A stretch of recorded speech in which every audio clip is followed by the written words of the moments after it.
有冇嘢睇得啱啊？喂，你係咪冇珠寶睇得啱啊？呢度咁就啱。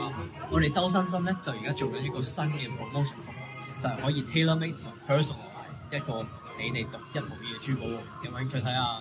快啲帶我去睇啦！係咁就啱，拎住跟我嚟啦。喂 BB，你睇下呢個設計得靚唔靚啊？如果你覺得設計得好嘅，你可以將呢個你設計嘅珠寶投射喺我哋嘅 model 度，睇下係咪真係適合你嘅伴侶喎。等我嚟試下先。哇！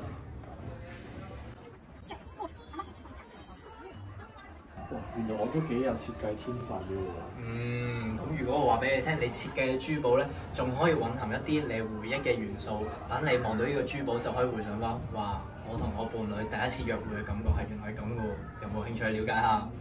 好啊。咁就跟我過嚟去呢個 Feel Me 走廊啦。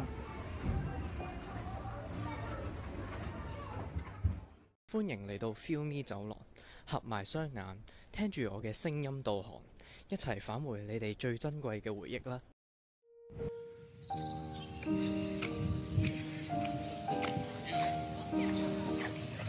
你有冇諗過咧？我哋已經到咗我哋嘅第3年，其實我哋之後點樣㗎？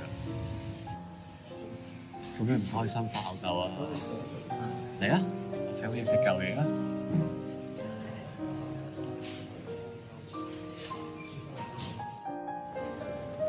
喂，我哋去搭地鐵啊，一唔一齊啊？唔使啦，你哋先啦。拜拜。好啦，咁我哋行先啦。拜拜。拜拜。你會唔會都係搭巴士啊？咁我哋一齊啦。喂 BB，頭先嗰個沉浸式體驗真係好正啊！我都不知不覺一齊咁經歷咗咁多個年頭啦。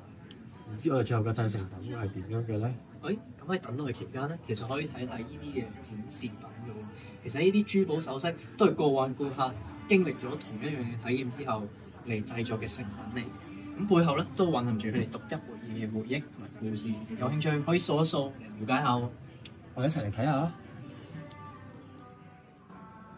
哦，原來佢哋同我一樣都係一對情侶，就係講起拍拖嘅時候，一開始係喺歐洲旅行嘅時候，即係每一件珠寶都蘊含住每一個人獨特嘅回憶喎。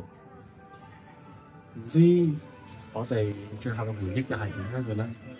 我最後嘅回憶會唔會係你願意嫁俾我咧？我願意啊，老公。